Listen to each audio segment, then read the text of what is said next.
ব্রিটেনে পেনশন ব্যবস্থায় আসছে এক যুগান্তকারী পরিবর্তন। নতুন পেনশন স্কিম বিল অনুযায়ী গড় বেতনের একজন কর্মী অবসরের সময় পেনশন পটে ২৬ থেকে ৩১,০০০ পাউন্ড পর্যন্ত বাড়তি অর্থ পেতে পারেন। এই বিলের মাধ্যমে ১,০০০ পাউন্ড বা তার কম মূল্যের ছোট ছোট পেনশন একত্র করে ভালো রিটার্ন দেওয়ার বড় স্কিম আনা হবে। এতে খরচ কমবে আর আয় বাড়বে। প্রতিটি স্কিমকে এখন প্রমাণ করতে হবে যে তারা সঞ্চয়কারীদের টাকা সঠিকভাবে বিনিয়োগ করছে। পাশাপাশি অবসরকালীন আয় ব্যবস্থাপনাও সহজ ও স্বয়ংক্রিয় হবে। এছাড়া তৈরি হবে ২৫ বিলিয়ন পাউন্ডের mega fund. Running a restaurant? Your food deserves the spotlight. Currywalla Media. Let's make your food famous.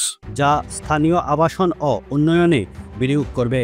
এতে উপকৃত হবেন শুধু আপনি নন, সারা দেশের অর্থনীতিও। সরকার বলছে এটাই হতে যাচ্ছে ব্রিটেনের পেনশন সংস্কারের নতুন দিগন্ত। এখনই সময় জেনে নিন আপনার পেনশন কোথায় দাঁড়িয়ে আর আপনি কতটা উপকৃত হতে পারেন। Desk news, UK Bangla live.